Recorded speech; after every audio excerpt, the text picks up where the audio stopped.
বাংলা প্রথম দিয়ে শুরু হলো এসএসসি ও সমমানের পরীক্ষা। অংশ নিচ্ছে 18.5 লাখের বেশি শিক্ষার্থী। প্রশ্ন ফাঁস, নকলের বিরুদ্ধে কঠোর প্রশাসন। প্রথম দিন দেখে একটু তাড়াতাড়ি আসি। আল্লাহর মধ্যে আমাদের যে প্রিপারেশন আছে আমরা কি ভালো রেজাল্ট করতে পারবো।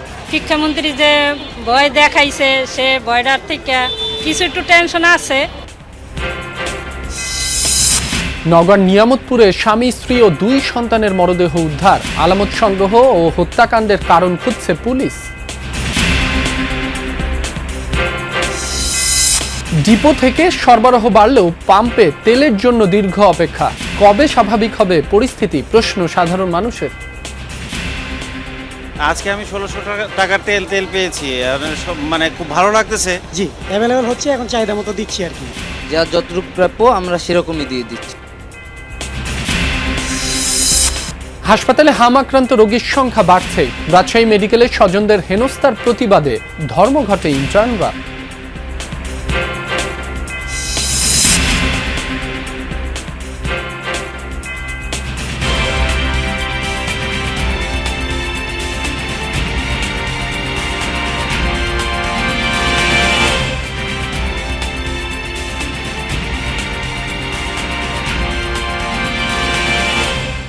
যমুনা নিউজে আমন্ত্রণ, আপনাদের সঙ্গে আছি মাসুম রাব্বি। এতক্ষণ শিরোনাম দেখছিলেন। শুরু হলো 2026 সালের এসএসসি ও সমমানের পরীক্ষা। সকাল 10টায় দেশের 3885টি কেন্দ্রে একযোগে এই পরীক্ষা শুরু হয়।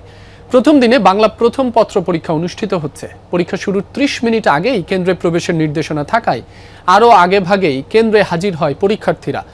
সাথে ছিলেন অভিভাবকরা। এবারে পরীক্ষায় অংশ নিচ্ছেন 30,666টি শিক্ষা প্রতিষ্ঠানের 18,57,000 শিক্ষার্থী। এর মধ্যে 9,30,305 জন ছেলে শিক্ষার্থী আর মেয়ে শিক্ষার্থী 9,27,039 জন।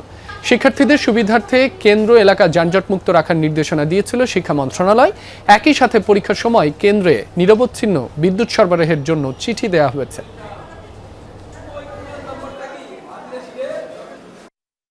প্রথম পরীক্ষা, সিট খোঁজার জন্য ঝামেলা হয়, জন্য আমরা রেগুলার ফার্স্ট প্রথম দিন দেখে একটু তাড়াতাড়ি আসি। বললাম আমাদের প্রিপারেশন ভালো, তাই আমাদের কোনো ভয় নাই। কিছু একটু টেনশন আছে, তবুও বলছি মেয়েরে মনে করবা যে তোমাদের ঈদ এখন শুরু। প্রিপারেশন ভালো আছে, এমনি ভয় লাগতেছে একটু একটু, কিন্তু বাবা মা বলতেছে যে ভয়ের কিছু নাই, সাহস দিতেছে, তাই সাহস আসতেছে মনে। ইনশাল্লাহ ভালোই করবো আল্লাহর রহমতে ইনশাল্লাহ। এ বিষয়ে খোঁজখবর রাখছেন সহকর্মী আল আমিন হক অহন। তিনি আছেন রাজধানীর মতিঝিলে। অহন, আপনি বর্তমানে যে কেন্দ্রে আছেন সেখানে সার্বিক পরিস্থিতি কেমন দেখছেন? পরীক্ষা তো চলছে, কেন্দ্রে হয়তো অভিভাবকরা অপেক্ষা করছেন, কারোর সাথে কি কথা বলার সুযোগ হয়েছে? জানাবেন আমাদের। অপেক্ষা করছেন, সেই অপেক্ষা প্রহর বেশ লম্বা। বিশেষ করে অভিভাবকরা বেশ উদ্বিগ্ন, কারণ এই শিক্ষার্থীরা প্রথম জীবনের প্রথমে এত বড় একটি পাবলিক পরীক্ষা দিচ্ছেন। তারা যে পিএসসি বা পিইসি কিংবা জেএসসি পরীক্ষা দেওয়ার সুযোগ পাননি। অভিভাবকরা এখানে অপেক্ষা করছেন। আমি যদি সেই দৃশ্য একটু দেখাই, তারা বলছিলেন যে বিশেষ করে 3টি সরকারের আমলে তাদের পড়াশোনা করতে হয়েছে। আওয়ামী লীগ সরকার, অন্তর্বর্তী সরকার, এখন বিএনপি সরকারের আমলে, এবং এই 3টি সরকারের আমলে নানান কিছুর মধ্য দিয়েই যেতে হয়েছে এইসব শিক্ষার্থীদেরকে। এবং যে কারণে সেসব শিক্ষার্থীরা যেমন এক প্রকার গিনিপিগের মতো বলছিলেন, তারা একই সঙ্গে অভিভাবকদের সঙ্গে যদি আমরা একটু কথা বলি, নিশ্চয়ই আপনার বাচ্চা পরীক্ষা দিচ্ছে, উদ্বিগ্ন নানান কারণে আপনি বলছিলেন, একটু আরেকবার যদি বলেন। জি ধন্যবাদ। তো প্রথমত হচ্ছে আমার ছেলে এবার পরীক্ষা দিচ্ছে, সো মানে সকল এসএসসি পরীক্ষার্থী বেস্ট উইশেস। এমনি ভিতরের পরিবেশ আমার মনে হচ্ছে খুবই ভালো, বাট এবার যেটা আসলে স্পেশালি যেই ইয়েটা উঠছে যে মানে অতিকথন, মানে বিশেষ করে যে ফেসবুক অথবা শিক্ষামন্ত্রীর যে মানে কী বলা হয় ভিতরে ক্যামেরা সামনে ক্যামেরা, তো স্পেশালি আমি যদি এই বেস্টার কথা বলি, এরা আসলে পাবলিক পরীক্ষায় প্রথম। অন্যান্য ধরেন অন্যান্য যে পরীক্ষার্থী যারা ছিল অন্যান্য বছরের, তারা আসলে একটা জেএসসি পরীক্ষা পিএসসি পরীক্ষা এরকম একটা ইয়ে ছিল। তো এরা কিন্তু আসলে জীবনে প্রথম পরীক্ষা দিচ্ছে। এবং আরেকটা বড় মানে খারাপ দিক হচ্ছে স্পেশালি এই বেসটা 9-এ আছে, এদের কোনো ডিভিশন ছিল না, লাইক সায়েন্স আর্টস কমার্স কিছুই ছিল না। ওরা 1 বছর তো এমনিই গেল, তারপরে বিভিন্ন আন্দোলনের সময় ওরা আসলে ক্লাসও করতে পারেনি। তো বেসিক্যালি ওদেরকে খুব 1 বছরই আসলে পড়াশোনা করছে। তো আমার মনে হয় যে পরীক্ষার পরিবেশ তো ভালো। শিক্ষামন্ত্রী নানান উদ্যোগের কথাও বলছিলেন। জি আসলে মানে উনি যেটা বলতেছেন যে নকল, তো এই ডিজিটাল যুগে এসে বিশেষ করে যদি আমি 2026 সালের কথা বলি, এখন কিন্তু আসলে আপনি চাইলেও আসলে নকল করতে পারবেন না, বিকজ এগুলো হচ্ছে যে অর্থাৎ আপনি যেটা বলতে চাইছেন যে পরীক্ষার চাইতে শেখার যে প্রক্রিয়াটা সেটাই বেশি মনোযোগ দিতে হবে, অর্থাৎ শেখানোর প্রক্রিয়ায় বেশি মনোযোগ দিতে হবে, শিক্ষার্থী বান্ধব শিক্ষা প্রতিষ্ঠান গড়ে তুলতে হবে, সেই কথাগুলো যারা বাইরে অপেক্ষা করছেন তারা বলছিলেন। অহন, আপনাকে ধন্যবাদ। নওগাঁর নিয়ামতপুরে একই পরিবারের 4 জনকে গলা কেটে হত্যা করেছে দুর্বৃত্তরা। গতকাল গভীর রাতে উপজেলার বাহাদুরপুর ইউনিয়নের বাহাদুরপুর গ্রামে এ ঘটনা ঘটে। নিহতরা হলেন বাহাদুরপুর গ্রামের নমির উদ্দিনের ছেলে হাবিবুর রহমান, তার স্ত্রী পপি সুলতানা, ছেলে পারভেজ এবং 3 বছরের কন্যা সাদিয়া আক্তার। স্থানীয়রা জানান, ফজরের নামাজের পর দরজা খোলা দেখে প্রতিবেশীরা ভেতরে ঢুকলে তাদের রক্তাক্ত মরদেহ দেখতে পায়। পরে থানায় খবর দিলে পুলিশ ঘটনাস্থল পরিদর্শন করে। প্রাথমিক ধারণা, জমি জমা নিয়ে বিরোধের জেরে এই ঘটনা ঘটতে পারে, তবে কে বা কারা এর ঘটনার সাথে জড়িত তা এখনো জানা যায়নি। ঘটনার রহস্য উদ্ঘাটনে কাজ করছে পুলিশ।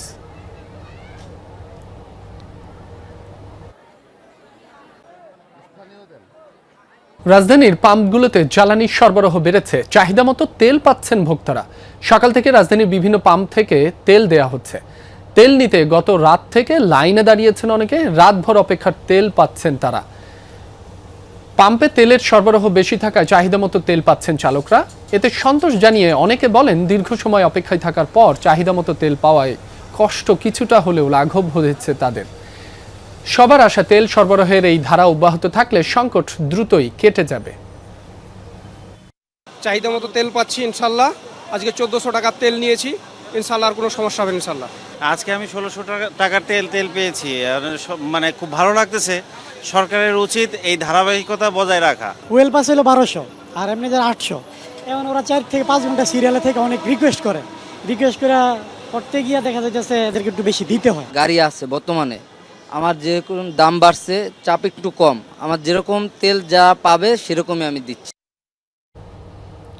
জ্বালানি তেল সরবরাহের বিষয়ে জানবো সহকর্মী এম.এ. আজিজের কাছ থেকে। তিনি আছেন রাজধানীর খিলক্ষেত এলাকায়। আজিজ, আপনি বর্তমানে যে পাম্পে রয়েছেন সেখানে ডিপো থেকে তেল সরবরাহ কতটা বেড়েছে, যানবাহনের সারি কিছুটা কমেছে কিনা, সার্বিক পরিস্থিতি জানাবেন আমাদের। ধন্যবাদ রাব্বি। আমি এই মুহূর্তে আছি বিমানবন্দর এলাকায়। এই বিমানবন্দরের ঠিক উল্টা পাশে এখানে 2টি ফিলিং স্টেশন রয়েছে, একটা ডিএল ফিলিং স্টেশন, একটি মাসুদ ফিলিং স্টেশন। এখানে এখন পর্যন্ত তেল আসেনি। এখানকার যারা দায়িত্বরত আছেন তারা আমাকে যেটি জানিয়েছে যে তাদের গাড়িগুলো নারায়ণগঞ্জে গেছে, সেখান থেকে দুপুর নাগাদ হয়তো তারা ফিরে আসবেন এবং তারপর থেকেই তারা হয়তো এখান থেকে দুপুর 2টা নাগাদ হয়তো এখান থেকে তেল দেওয়া শুরু হবে। তো এখানে যারা দীর্ঘক্ষণ দাঁড়িয়ে আছেন, আমি তাদের ভোগান্তির বিষয়ে তাদের সঙ্গে একটু কথা বলতে চাই। এখানে একজন দাঁড়িয়ে আছেন, আপনি কখন দাঁড়িয়ে আছেন এবং তেল কখন পাবেন কি মনে করছেন? অনেকক্ষণ থেকে দাঁড়াচ্ছে, সে ভোর থেকে সকাল হয়ে যাচ্ছে, তারপরে এখন দুপুর হয়ে গেছে, তারপরে এখন তেল কখন পাবো এটা আমরা এখনো নিশ্চিত বলতে পারছি না। ধন্যবাদ। আপনি কখন আসছেন? যে আমি আসলাম আধা ঘন্টা হলো, বেশিক্ষণ হয় নাই, কিন্তু তেল যে কখন দিবে তার কোনো নিশ্চয়তা এখনো বলতেছে না আমাদের। আপনি শুনছিলেন যে এরকমই অবস্থা, অনেকেই মধ্যরাতে এসেছেন, অনেকে সকালে এসেছেন, দীর্ঘ সময় ধরে তারা দাঁড়িয়ে আছেন এবং তারা বলছেন যে কখন তেল পাবেন আসলে তারা সেটি এখনও নিশ্চিতভাবে জানেন না। তবে আমি আপনাকে জানিয়ে রাখি, খিলক্ষেতের এই যে 2টি ফিলিং স্টেশন, এইখানকার যে যানবাহনের সারি এটি কসাইবাড়ি পর্যন্ত চলে গেছে, যেটি উত্তরা সেক্টর 4-এর ভিতরে। তো সেখান থেকে আমি ঘুরে এসেছি এবং দেখেছি যে যানবাহনের দীর্ঘ সারি এবং যারা এখানকার এই চালক আছেন বা যারা মালিক পক্ষের লোক এখানে আছেন তারা রাস্তার 2 পাশে অবস্থান করছেন এবং তারা বলছেন যে এই ভোগান্তির আসলে শেষ কোথায় তারা বুঝতে পারছেন না। তেলের দাম বাড়ার পরেও এখানে আসলে এখন পর্যন্ত তেল পৌঁছায়নি। তবে এর ভিন্ন চিত্র আমি দেখেছি কয়েকটি ফিলিং স্টেশনে, সেখানে সকালেই তেল পৌঁছে গেছে। বিশেষ করে খিলক্ষেত যে ফিলিং স্টেশনটি আছে সেখানে সকালে তেল পৌঁছে গেছে এবং সেখান থেকে তেল দেওয়া হচ্ছে এবং সেখান থেকে পর্যাপ্ত তেল দেওয়া হচ্ছে বলেই আমাদেরকে জানিয়েছিলেন সেখানকার যারা গ্রাহক, এবং তারা বলছেন যে পর্যাপ্ত তেল পেয়ে হয়তো তারা বেশ কিছুদিন চলতে পারবেন এবং তারা এতে সন্তোষও প্রকাশ করেছেন এবং তারা জানিয়েছেন যে এই ধারাবাহিকতা যদি সরকার বজায় রাখে তাহলে হয়তো দ্রুত এই তেলের সংকট কেটে যাবে এবং তাদের দুর্ভোগও কিছুটা লাঘব হবে। রাব্বি, কিছুটা দুর্ভোগ লাঘব হয়েছে আপনি জানাচ্ছিলেন। আজিজ, আপনাকে ধন্যবাদ। গত 24 ঘন্টায় হাম ও হামের উপসর্গ নিয়ে মহাখালী ডিএনসিসি হাসপাতালে নতুন রোগী ভর্তি হয়েছে 98 জন আর ভর্তি আছেন 460 জন। গতকাল সকাল পর্যন্ত সারা দেশে 15 মার্চ থেকে 3617 জনের হাম শনাক্ত হয়েছে। হামের কারণে মৃত্যু হয়েছে 37 জনের। হামের উপসর্গ 16172, হামের উপসর্গ নিয়ে মারা গেছেন 183 জন, সুস্থ হয়েছেন 13,258। রোগীর স্বজনরা বলছেন লক্ষণ দেখা মাত্রই তারা রোগীকে হাসপাতালে নিয়ে এসেছিলেন, এখন অনেকেই সুস্থ হয়ে বাড়ি ফিরছেন।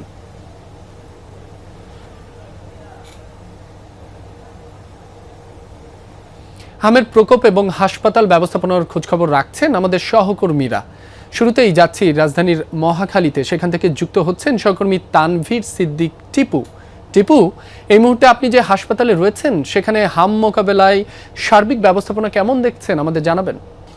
রাব্বি, আপনি যেমনটি বলছিলেন যে আমি এই মুহূর্তে মহাখালীতে আছি এবং মহাখালীর ডিএনসিসি কোভিড-19 ডেডিকেটেড যে হাসপাতাল সেই হাসপাতালে আছি এবং এখানে গত 24 ঘন্টায় 98 জন রোগী ভর্তি হয়েছেন এবং সব মিলিয়ে 460 জন রোগী এখানে ভর্তি আছেন। যদি একটু সারা দেশের চিত্রের কথা বলি, যে গত 24 ঘন্টায় অর্থাৎ গতকাল সকাল 8টা পর্যন্ত একেবারে নিশ্চিত হামের রোগীর সংখ্যা কিন্তু 174 জন নতুন করে, এবং সব মিলিয়ে বলা যায় যে 15 মার্চের পর থেকে কিন্তু একেবারে নিশ্চিত হাম রোগীর সংখ্যা দাঁড়ালো হচ্ছে 3,617 জনে, এবং সারা দেশেই মার্চের পর থেকে আপনার সন্দেহজনক রোগীর হাম রোগীর ভর্তির যে সংখ্যা, অর্থাৎ উপসর্গ নিয়ে যারা এই হাসপাতালে ভর্তি হয়েছেন এইসব হাসপাতালে, সেই রোগীদের সংখ্যা কিন্তু 16,172 জন, এবং এদের মধ্যে হামের উপসর্গ নিয়ে 183 জন ইতিমধ্যেই মৃত্যুবরণ করেছেন। এটি হচ্ছে গতকাল সকাল 8টা পর্যন্ত স্বাস্থ্য অধিদপ্তরের পক্ষ থেকে যে তথ্যটি দেওয়া হয়েছে সেই তথ্য মোতাবেক, এবং আজকের যে তথ্য সেটি হয়তো আর কিছুক্ষণ পরে আমরা জানতে পারবো। এবং যে হাসপাতালটাতে রয়েছে কোভিড-19 ডেডিকেটেড হাসপাতালে, এবং এখানে কিন্তু হামের যে রোগীরা আছেন, তাদের স্বজনরা আছেন, তারা যেটি বলছেন যে তারা যখনই তাদের রোগীদের উপসর্গ দেখেছেন, তাদের যে লক্ষণগুলো বারবার করে প্রচারিত করা হয়েছে গণমাধ্যমে এবং সোশ্যাল মিডিয়াতে, সেই লক্ষণগুলো দেখা মাত্রই তারা হাসপাতালে গিয়েছেন। বিভিন্ন হাসপাতালে, কেউ নিকটবর্তী হাসপাতাল, কেউ ঢাকা মেডিকেল কলেজ হাসপাতালে, সেই হাসপাতালগুলো ঘুরে কিন্তু তারা এই যে কোভিড-19 হাসপাতাল সেখানে এসেছেন এবং আর অন্যান্য হামের জন্য যেসব কেন্দ্র করা হয়েছে সেখানে যাচ্ছেন এবং সেখানে যে তারা চিকিৎসা পাচ্ছেন এবং অনেকেই সুস্থ হয়ে বাড়ি ফিরছেন। এখন পর্যন্ত 13,258 জন কিন্তু সারা দেশের হামের এবং হামের উপসর্গ নিয়ে যারা হাসপাতালে এসেছিলেন তারা সুস্থ হয়ে বাড়িও ফিরেছেন। এবং রাবি, আপনি যেমনটি জানেন যে গতকাল কিন্তু সারা দেশ জুড়ে হাম এবং রুবেলার একটি টিকাদান কর্মসূচি চালু করা হয়েছে, এবং যেখানে 6 মাস থেকে 5 বছরের কম বয়সী এই 1,80,00,000 শিশুকে হামের টিকা দেওয়া হবে। অর্থাৎ এর মাধ্যমে কিন্তু এবং আরো কয়েকটি টিকাদান কর্মসূচি এর আগে থেকে চলে আসছে 5 এপ্রিল থেকে, এবং গতকাল যে কর্মসূচি শুরু হলো সেটি আগামী 20 মেতে যে শেষ হবে। রাব্বি, টিপু, আপনাকে ধন্যবাদ। আপনি জানাচ্ছিলেন রাজধানীতে হামের প্রকোপের সবশেষ তথ্য। আমরা একটু রাজশাহীর খবরাখবর জানতে চাই। আমরা দেখতে পাচ্ছি সেখান থেকে যুক্ত আছেন সহকর্মী তারেক মাহমুদ। তারেক, রাজশাহী মেডিকেলে হামের উপসর্গ নিয়ে নতুন করে কতজন রোগী ভর্তি হয়েছে? সেখানকার ইন্টার্ন চিকিৎসকরাও কর্মবিরতি শুরু করেছেন। সার্বিক পরিস্থিতি আমাদের জানাবেন। রাব্বি, এখন পর্যন্ত কিন্তু আজকের যে হাম নিয়ে যে আপডেট যে তথ্যটি সেটি কিন্তু হাসপাতাল কর্তৃপক্ষ দেয়নি, এবং এখন পর্যন্ত 15 জন কিন্তু নতুনভাবে রাজশাহী মেডিকেল কলেজ হাসপাতালের যে আইসোলেশন ওয়ার্ড এবং অন্যান্য ওয়ার্ড রয়েছে সেই ওয়ার্ডগুলোতে ভর্তি রয়েছেন। এবং ইন্টার্ন চিকিৎসকরা সকাল 9টা থেকে আসলে তাদের যে কর্মবিরতি 24 ঘন্টা সেটি শুরু করেছেন। তারা যেমনটি বলছেন যে এই রাজশাহী মেডিকেল কলেজ হাসপাতালে মব সৃষ্টি করে হামলার প্রতিবাদে ও সঠিক কর্ম পরিবেশের দাবিতে 24 ঘন্টার যে কর্মবিরতি সেটি কিন্তু তারা পালন করছেন, এবং সকাল 9টা থেকে এই কর্মবিরতি তারা শুরু করেছেন। এই হামলার প্রতিবাদে হাসপাতালের যে জরুরি বিভাগ, সেই জরুরি বিভাগের সামনে ইন্টার্ন চিকিৎসকরা তারা কিন্তু মানববন্ধন করেছেন। তারা যেমনটি বলছেন যে গত রোববার রাতে হাসপাতালের 13 নম্বর ওয়ার্ডে 2 জন পুরুষ ইন্টার্ন চিকিৎসককে মব সৃষ্টি করে হেনস্থা করেছে, তারা অভিযোগ করছেন সেটি। এবং গতকালকে 36 নম্বর ওয়ার্ডে আরও একজন যে নারী ইন্টার্ন চিকিৎসকের সাথেও কিন্তু কথা কাটাকাটি হয়েছে, এবং এর প্রতিবাদেই মূলত কর্মবিরতি পালন করছেন তারা, এবং ইন্টার্ন চিকিৎসকদের জন্য সুষ্ঠু কর্ম পরিবেশ এবং হামলাকারীদের বিরুদ্ধে আইনগত ব্যবস্থা নেওয়ার দাবিতে এই কর্মবিরতি তারা পালন করছেন। রাজশাহী মেডিকেল কলেজ হাসপাতালের ঊর্ধ্বতন কর্তৃপক্ষকে পরিচালককে কিন্তু তারা সেই বিষয়টি নিয়ে জানিয়েছেন এবং ইন্টার্ন চিকিৎসকের যারা দায়িত্বরত রয়েছেন তারা যেমনটি বলছেন যে হাসপাতালে ধারণ ক্ষমতার কয়েক গুণ কিন্তু রোগী, এই রোগীদের কিন্তু তারা সেবা দিতে হচ্ছে এবং এই চিকিৎসকরা 12 থেকে 14 ঘন্টা কিন্তু ডিউটি করেন, তারা সেই বিষয়টি জানাচ্ছেন এবং হাসপাতালে গিয়ে বারবার কিন্তু তারা হামলার শিকার হচ্ছেন সে বিষয়টি জানাচ্ছেন এবং এই তাদের দাবি না মানা হলে তারা আগামীতে কঠোর কর্মসূচি দিবেন সেটিও কিন্তু তারা হুঁশিয়ারি দিয়েছেন।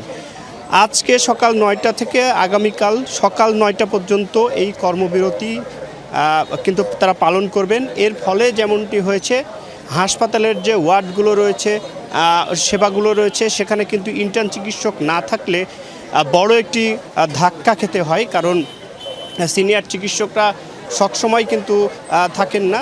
এর ফলে মূল চিকিৎসার কিন্তু ইন্টার্ন চিকিৎসকরাই কিন্তু আমরা যতটুকু দেখি যে রুগীদের 24 ঘন্টায় কিন্তু দিয়ে থাকে। ফলে এই সমস্যাটি হয়েছে এবং হাসপাতাল কর্তৃপক্ষ ইন্টার্ন চিকিৎসকদের সাথে কথা বলছেন, সিনিয়র চিকিৎসকরাও কথা বলছেন এই সমস্যার সমাধানের নিরসনে এবং এখন পর্যন্ত হাসপাতালের যে জরুরি সেবাগুলো রয়েছে সেগুলো কিন্তু চালু রয়েছে।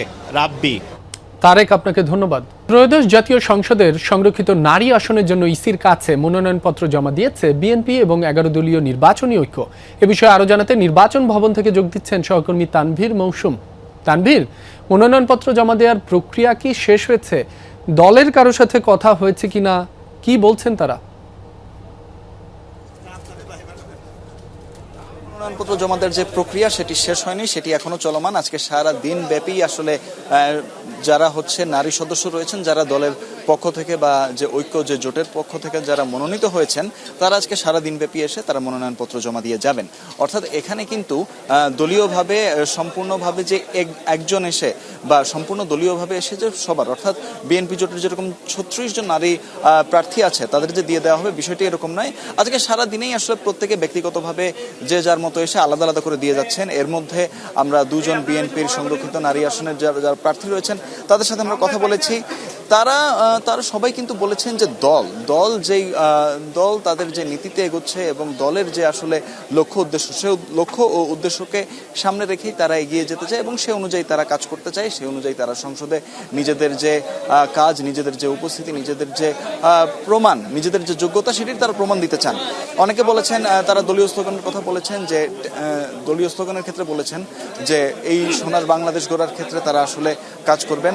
আবার অনেকে এরকমও বলেছেন যে তারা যেহেতু আগে এমপি ছিলেন এবং তারা যেহেতু বিএনপির বড় বড় দলীয় গুরুত্বপূর্ণ পদে ছিলেন, সেক্ষেত্রে আসলে বলা যেতে পারে যে সেখানে তারা আসলে এই সংরক্ষিত নারী আসনের ক্ষেত্রেও তারা একটি ভালো স্বাক্ষর রাখবেন বলেও তারা আশা প্রকাশ করছেন। রাব্বি। তানভীর, আপনাকে ধন্যবাদ। ইরানের যুদ্ধ ইসরায়েলের কথাই শুরু করেননি ডোনাল্ড ট্রাম্প। নিজের সিদ্ধান্তের পক্ষে এমন সাফাই গাইলেন মার্কিন প্রেসিডেন্ট। ট্রুথ সোশ্যালে দেয়া বার্তায় দাবি করেন ইসরায়েল কখনোই যুদ্ধে জড়ানোর জন্য বলেনি তাকে। ইসরায়েলে হামাসের 7 অক্টোবরের অভিযানের প্রসঙ্গ উল্লেখ করেন ট্রাম্প। বলেন ওই ঘটনার পর তিনি বুঝতে পেরেছেন ইরানের কখনো পরমাণু শক্তিধর হওয়া উচিত নয়। বিভিন্ন গণমাধ্যমে তাকে নিয়ে মিথ্যা খবর প্রচার হয় বলেও ক্ষোভও ঝাড়েন। ইরানের শাসন ক্ষমতায় পরিবর্তন এলে উন্নত ও সমৃদ্ধ ভবিষ্যৎ পেতে পারে ইরান, এমন মন্তব্য করেন ট্রাম্প। ইরানে মার্কিন অভিযান শুরুর পর থেকেই বিভিন্ন মহল অভিযোগ ওঠে বেনিয়ামিন নেতানিয়াহুর কথায় প্রভাবিত হয়েই যুদ্ধ শুরু করেছেন ট্রাম্প। এতে যুক্তরাষ্ট্রের কোনো স্বার্থ নেই।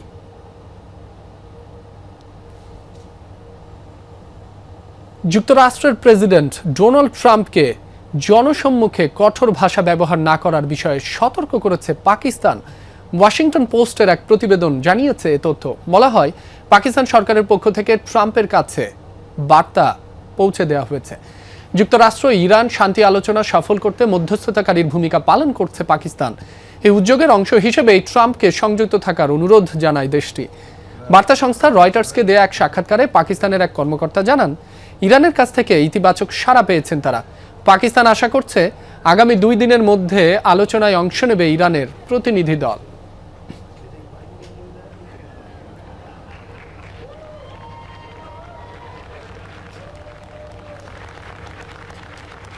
যুক্তরাষ্ট্রের ওয়াশিংটনে পরবর্তী দফার আলোচনায় বসতে চলেছে লেবানন ইসরায়েল। বৃহস্পতিবার হবে এই বৈঠক, নিশ্চিত করেছে উভয় পক্ষ। এদিকে চলমান যুদ্ধবিরতি লঙ্ঘন করে লেবাননে আবারও হামলা চালিয়েছে ইসরায়েল। দক্ষিণাঞ্চলীয় এক শহরে বিমান হামলায় আহত হয়েছে 6 জন। শক্তিশালী বিস্ফোরণে বিধ্বস্ত হয়েছে বেশ কয়েকটি আবাসিক ভবন। ক্ষয়ক্ষতির শিকার অনেকগুলো গ্রাম। গেল বৃহস্পতিবার মধ্যরাত থেকে লেবানন ও ইসরায়েলের মধ্যে 10 দিনের যুদ্ধবিরতি ঘোষণা হয়। চুক্তির শর্ত অনুযায়ী হিজবুল্লাহ যাতে ইসরায়েলি লক্ষ্যবস্তুতে হামলা চালাতে না পারে সেজন্য কার্যকর পদক্ষেপ নিতে হবে লেবানন সরকারকে। আইডিএফ এর দাবি, হিজবুল্লাহর চলমান সন্ত্রাসী কর্মকাণ্ডের কারণে এখনও লেবাননের দক্ষিণে মোতায়েন রয়েছে তাদের সেনারা। ইরানে ইসরায়েলের কাজ এখনো শেষ হয়নি জানিয়েছেন দেশটির প্রধানমন্ত্রী বেনিয়ামিন নেতানিয়াহু। বৃহস্পতিবার জেরুজালেমে এক স্মৃতিসভায় দাবি করেন তেহরানের ওপর তেল আবিবের শ্রেষ্ঠত্বের অকাট্য প্রমাণ মিলেছে। গাজা থেকে সিরিয়ার মাউন্ট হারমন পর্যন্ত আমাদের উপস্থিতি রয়েছে। এই অঞ্চলের আকাশ আমাদের পাইলটদের নিয়ন্ত্রণে রয়েছে, যা ইরানি শক্তির উপর আমাদের শ্রেষ্ঠত্বের অকাট্য প্রমাণ। তবে কাজ এখনও শেষ হয়নি। বিশ্ব আমাদের আত্মরক্ষার অধিকারকে স্বীকৃতি দিয়েছে। শুধু নিজেদের রক্ষা নয়, এটা উগ্রপন্থার বিরুদ্ধেও লড়াই। এবার ইরান যুদ্ধের বিরুদ্ধে ওয়াশিংটনে বিক্ষোভ করেছে সাবেক মার্কিন সেনা ও তাদের পরিবারের সদস্যরা। কংগ্রেশনাল অফিস বিল্ডিং এর ভেতরে জড়ো হন আনুমানিক 150 বিক্ষোভকারী। এ সময় সমবেত হয়ে ইরান যুদ্ধ থামাতে যুক্তরাষ্ট্রের পতাকা হাতে স্লোগান দেন তারা। যুদ্ধে নিহত ইরানিদের প্রতি সম্মান জানাতে ফুল নিয়ে বিক্ষোভে অংশ নেন আন্দোলনরতরা। প্রথমে তাদের ছত্রভঙ্গ করার চেষ্টা চালায় ক্যাপিটাল পুলিশ। এক পর্যায়ে বিশৃঙ্খলা সৃষ্টির অভিযোগে শুরু হয় ধরপাকড়। আটক করা হয় অন্তত 62 জনকে।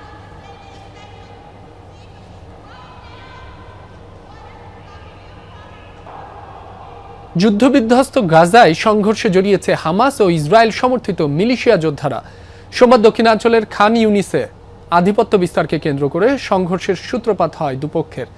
হামাস নিয়ন্ত্রিত একটি এলাকায় মিলিশিয়ার সদস্যরা প্রবেশ করলে শুরুতে বাকবিতণ্ডা জড়ায় উভয় পক্ষ।